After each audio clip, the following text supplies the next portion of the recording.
High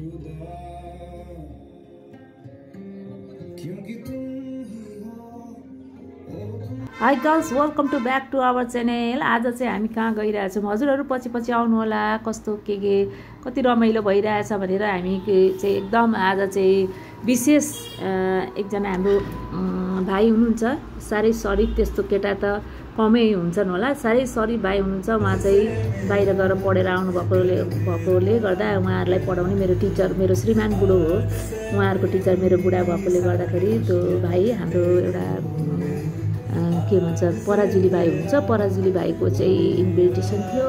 Parajuli भाइको बिहामा चाहिँ पराजुली भाइ नै आएर चाहिँ गाडीमा आएर चाहिँ कार्ड दिएर मेरो बिहामा जसरी पनि आउनुपर्छ भनेर पराजुली भाइको बिहा रहेछ। उहाँले लभ म्यारेज गरेर उहाँको मिसेस पनि त्यहीँ केटाकेटी नै एउटै स्कुलमा पढेकोले गर्दाखेरि पराजुली भाइ उहाँको मिसेस दुवैजना केटाकेटी नै चाहिँ हाम्रो स्कुलमा पढेकोले गर्दाखेरि हाम्रो स्कुलको विद्यार्थी भएकोले गर्दाखेरि पराजुली भाइ र त्यो अर्को बहिनी, रेशमा बहिनीहरू विद्यार्थी भएकोले गर्दा त्यो हाम्रो पराजुली भाइ र रेशमा बहिनीको बिहामा चाहिँ पराजुली भाइ नै आउनुभएको थियो। अनि अब कसरी नजानु भनेर मेरो श्रीमान पहिलाको अब उहाँलाई पढाउने टिचर भएकोले गर्दाखेरि हामी गएको थियौँ।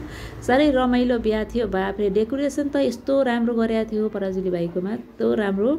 भाइ पनि साह्रै सरिफ हुनुहुन्छ, एकदमै सरिफ। यस्तो केटाकेटी गर्दैन। हामी पनि त्यहाँ पुरा रिल्याक्सिङ गऱ्यौँ। हाम्रो त्यो पराजुली भाइको म्यारिजमा गएर बोलाउनु भयो, पुरा इन्भिटेसनमा बोलाएको छ र त्यहाँ हामी पनि गएको थियौँ। त्यो पराजुली भाइको पार्टी यो दिन चाहिँ हामी पुरा यो चाँद रहेछ क्या, चाँदमा चाहिँ फोटो खिचेको मैले पनि यति पोज दिएर। सो गाइस साह्रै राम्रो डेकोरेसन गरेको। एमके अरे विराटनगरको एमके चाहिँ रेस्टुरेन्ट रहेछ। साह्रै राम्रो एमके रेस्टुरेन्ट, यति राम्रो सबै डेकोरेसन गरेको। चाँदहरू यो बिहा पनि फेरि एकदम राजा रानीको जस्तै गरेको क्या, एकदम राम्रो।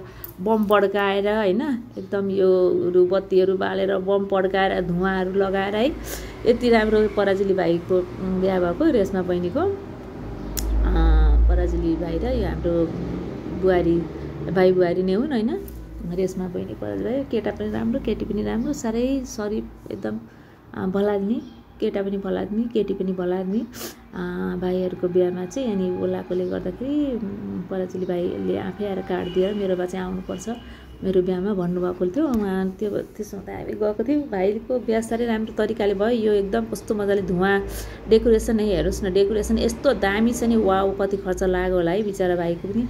डेकोरेसन पनि गरेछ, धुवाँहरू बम पड्काउनेहरू सबै यो बत्ती सबै एकदम पहिलाको राजाहरूको बिहा गरे जस्तो गरेर गरेको छ। अनि मैले पनि त्यो एक दुईवटा मौकाको फाइदा पराजुली भाइको बिहामा मौकाको फाइदा उठाएर मैले पनि फोटो चाहिँ मजाले धडाक खिचिहालेँ होइन।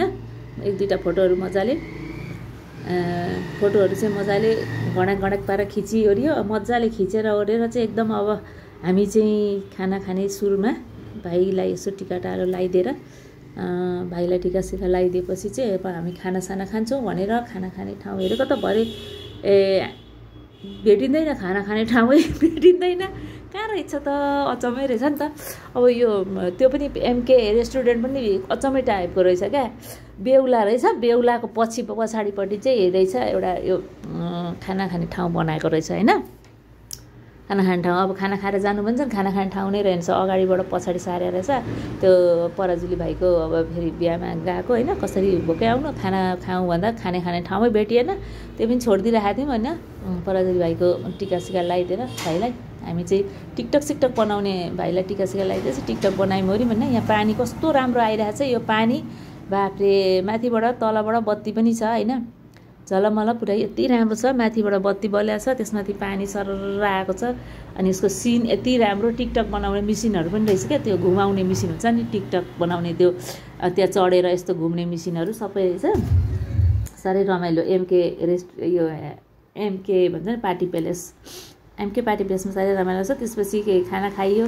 त्यो भाइले त्यहाँ एउटा पराजुली भाइकै साथी हुनुहुँदो रहेछ डक्टर, उहाँले चाहिँ उहाँ डक्टरले चाहिँ यता अब खाना खाने ठाउँ आइसो न सर मिस भनेर र उहाँ सरले बोलाएर हामी 3जना, मेरो छोरी पनि गयो अनि म पनि गएँ। हामी मेरो श्रीमान पनि गएर चाहिँ डाक्टर साहब हुनुहुन्छ। त्यहाँको डाक्टर साहब भनेको पराजुली भाइकै साथी, यङ जेनेरेसनहरू हुन्छ नि अहिलेका सबै यङ केटाहरू पढेर बाहिर पढेर आएका होइन। त्यो पराजुली भाइ पनि के सकेर आउनुभएछ, पढाइसकेरै आएर बिहा गर्नुभएको। उनीहरूको पढाइको लागि बाहिर जानुहुन्थ्यो। भाइ पनि पढाइसकेर आउनु। उहाँको साथी एकजना डाक्टर हुनुहुँदो रहेछ, उहाँ पनि हाम्रै स्कुलमा पढेको।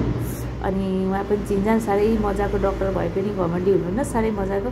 त्यो भएर सबैजनासँग बोलचाल भयो, रमाइलो भयो। अनि पार्टीमा खाना खाएपछि एकछिन डान्स गरौँ न भन्नुभयो उहाँहरूले र एकछिन डान्स गऱ्यो।